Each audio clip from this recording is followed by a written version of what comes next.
Welcome to VV Infotech Tally. இன்னைக்கு வீடியோவில் நம்ம என்ன டாபிக் பார்க்க போகிறோம் அப்படின்னு பார்த்தீங்கன்னா, இப்போ நம்ம பேரோல் என்ட்ரிஸ் எல்லாமே வந்து கிரியேட் பண்ணிட்டு நம்ம பே ஸ்லிப் வந்து ஜென்ரேட் பண்ணியிருப்போம். ஸோ எம்ப்ளாயிஸுக்கு எப்படி வந்து பார்த்தீங்கன்னா அந்த எம்ப்ளாயிஸோட மெயில் ஐடிக்கு டைரெக்டாக வந்து அவங்களோட பே ஸ்லிப்பை எப்படி சென்ட் பண்ணுறது அப்படிங்கிறத பற்றி தான் வந்து இன்னைக்கு வீடியோவில் நம்ம பார்க்க போகிறோம். ஸோ ஃபர்ஸ்ட் வந்து பார்த்தீங்கன்னா டிஸ்பிளே மோர் ரிப்போர்ட்ஸ் அப்படிங்கிறத கிளிக் பண்ணிக்கோங்க. நெக்ஸ்ட் வந்து பார்த்தீங்கன்னா பேரோல் ரிப்போர்ட்ஸ் அப்படிங்கிறத கிளிக் பண்ணிக்கோங்க. இதுல வந்து பாத்தீங்கன்னா பே ஸ்லிப் அப்படிங்கிறது அதை என்டர் பண்ணிக்கோங்க. நீங்க இண்டிவிஜுவல் எம்ப்ளாய்க்கு சென்ட் பண்ணணும்னா நாங்க அந்த நேம் நீங்க செலக்ட் பண்ணிக்கலாம். எல்லாத்துக்குமே வந்து நம்ம சென்ட் பண்றோம் அப்படிங்கறதுனால நான் ஆல் ஐட்டம்ஸ் அப்படிங்கறத கொடுத்துட்றேன். ஸோ நெக்ஸ்ட் வந்து பாத்தீங்கன்னா நான் பீரியட் வந்து சேஞ்சஸ் பண்ணிக்கிறேன். ஸோ இப்போ பார்த்தீங்கன்னா இப்போ 2 எம்ப்ளாயிஸ்க்கு வந்து நம்ம பே பே ஸ்லிப் என்ட்ரி இருக்கு. ஸோ நான் ப்ரிவியூ கொடுக்குறேன். ஸோ பார்த்தீங்கன்னா ஃபர்ஸ்ட் வந்து ஆதி அப்படிங்கிற எம்ப்ளாயிஸ்க்கு வந்து பே ஸ்லிப் இருக்கு. நெக்ஸ்ட் வந்து பார்த்தீங்கன்னா கீதா அப்படிங்கிறவங்களுக்கு இருக்கு. ஸோ இப்போ வந்து பார்த்தீங்கன்னா இங்கே ஷேர் அப்படிங்கிற ஆப்ஷன் இருக்கும். அதை கிளிக் பண்ணிக்கோங்க. இங்கே கரண்ட் அப்படிங்கிற ஆப்ஷன் இருக்கும். அதை வந்து கிளிக் பண்ணிக்கோங்க. இதில் இமெயில் ஃப்ரம் அப்படிங்கிறது வந்து நம்ம எந்த மெயில் ஐடியிலிருந்து சென்ட் பண்ணுறோம் அப்படிங்கிறதுனால அந்த மெயில் ஐடியை இங்கே கொடுத்துருங்க. சப்ஜெக்ட் வந்து பே ஸ்லிப் அப்படிங்கிறத கொடுத்துருங்க. இமெயில் மெசேஜ் நமக்கு ஏதாவது டைப் பண்ணணும் அப்படின்னா நம்ம இங்கே டைப் பண்ணிக்கலாம்.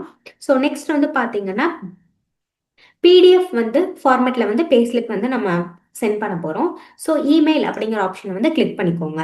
ஸோ இது வந்து பார்த்தீங்கன்னா யூசர் நேம் இருக்கும், பாஸ்வேர்டு இருக்கும். நம்ம ஆல்ரெடி வந்து பார்த்தீங்கன்னா டேலிலேருந்து எப்படி மெயில் சென்ட் பண்ணுறது அப்படிங்கிறது ஒரு வீடியோ நம்ம போட்டிருக்கோம். ஸோ அதில் வந்து பார்த்தீங்கன்னா நம்ம ஆப் பாஸ்வேர்டு எல்லாமே வந்து ஜென்ரேட் பண்ணியிருப்போம். சேம் ப்ராசஸ் தான். ஸோ அந்த பாஸ்வேர்டு வந்து நான் இங்கே என்டர் பண்ணிடுறேன். ஜஸ்ட் என்டர் கொடுத்துட்றேன். ஸோ இப்போ வந்து பார்த்தீங்கன்னா இந்த பே ஸ்லிப் வந்து டைரெக்டாக வந்து அந்த எம்ப்ளாயிஸோட மெயிலுக்கே வந்து சென்ட் ஆகிடும்.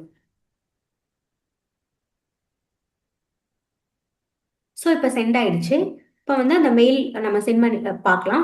ஸோ இந்த மெயிலில் வந்து பார்த்தீங்கன்னா நான் சென்ட் ஐட்டம் கிளிக் பண்ணுறேன். ஸோ இதில் வந்து பார்த்தீங்கன்னா 2 இது நமக்கு பே ஸ்லிப் வந்து சென்ட் ஆயிடுச்சு. பார்த்தீங்கன்னா கீதா அப்படிங்கிற எம்ப்ளாய்க்கும் பே ஸ்லிப் வந்து மெயிலே சென்ட் ஆயிடுச்சு. ஆதி அப்படிங்கிற எம்ப்ளாய்க்கும் வந்து பார்த்தீங்கன்னா பே ஸ்லிப் வந்து நமக்கு மெயிலில் சென்ட் ஆயிடுச்சு. ஸோ இந்த மாதிரி நம்ம டேலியில் பே ஸ்லிப் வந்து டைரெக்டாக வந்து எம்ப்ளாயிஸோட மெயில் ஐடிக்கே வந்து நம்மளால வந்து சென்ட் பண்ணிக்க முடியும். நம்ம விவி இன்ஃபோடெக் வந்து பாத்தீங்க அப்படின்னா உங்களுக்காக இப்போ ஆன்லைன் கோர்சஸ்மே வந்து நாங்க எடுத்துட்டு இருக்கோம். ஸோ நீங்க இந்த ஆன்லைன் கோர்சஸ் வந்து எப்படி பர்ச்சேஸ் பண்ணணும் அப்படின்னு பாத்தீங்க அப்படின்னா கூகுள் குரோம்ல போயிட்டு விவி இன்ஃபோடெக் அப்படின்னு சொல்லி டைப் பண்ணுங்க. ஸோ இதுல வந்து பாத்தீங்கன்னா விவி இன்ஃபோடெக் ஹோம் பேஜ் வரும். அதை வந்து கிளிக் பண்ணிக்கோங்க. ஸோ இதுல வந்து பாத்தீங்க அப்படின்னா கோர்சஸ் அப்படிங்கிற ஒரு காலம் இருக்கும். அந்த கோர்சஸ் அப்படிங்கிற காலம் கிளிக் பண்ணிக்கோங்க. ஸோ இது வந்து பாத்தீங்கன்னா இந்த கோர்சஸ் வந்து வெறும் ஜஸ்ட் 99 ருபீஸ்க்கு மட்டும்தான் வந்து இந்த கோர்சஸ் வந்து உங்களுக்கு இருக்கு. ஸோ இது வந்து பாத்தீங்கன்னா டேலி பிரைம் ஃபண்டமெண்டல்ஸ் அப்படின்னு சொல்லி ஆப்ஷன் இருக்கும். அதை வந்து ஜஸ்ட் கிளிக் பண்ணிக்கோங்க. ஸோ இதுல வந்து பாத்தீங்க அப்படின்னா உங்களுக்கு பிரைஸ் அமௌண்ட் வந்து பாத்தீங்கன்னா 99. ஸோ இதுல வந்து பாத்தீங்கன்னா ஆட் டு கார்ட் அப்படின்னு சொல்லி இருக்கும். ஸோ அதை வந்து நீங்க கிளிக் பண்ணிக்கலாம். ஸோ இங்க ரைட் சைட் வந்து பாத்தீங்கன்னா உங்களுக்கு கோர்ஸோட எல்லா டீடைல்ஸுமே வந்து இங்க இருக்கும். ஸோ நெக்ஸ்ட் வந்து பாத்தீங்கன்னா இங்க ஆட் டு கார்ட் அதை கிளிக் பண்ணிக்கோங்க. ஸோ கிளிக் பண்ணிட்டு நெக்ஸ்ட் வந்து பாத்தீங்கன்னா ப்ரொசீட் டு செக் அவுட் அப்படின்னு இருக்கும். அதை வந்து நீங்க கிளிக் பண்ணிக்கோங்க. ஸோ இதுல வந்து பாத்தீங்கன்னா உங்களுக்கு அமௌண்டோட டீடைல்ஸ் எல்லாமே வரும். நெக்ஸ்ட் வந்து பாத்தீங்கன்னா செக் அவுட் கொடுத்து நீங்க இந்த கோர்ஸ்ல வந்து ஜாயின் பண்ணிக்கோங்க. ஸோ இந்த வீடியோ உங்களுக்கு ரொம்ப யூஸ்ஃபுல்லாக இருக்கும்னு நினைக்கிறேன். நம்ம சேனலை லைக் பண்ணுங்க, ஷேர் பண்ணுங்க, சப்ஸ்கிரைப் பண்ணுங்க. தேங்க்ஸ் ஃபார் வாட்சிங்.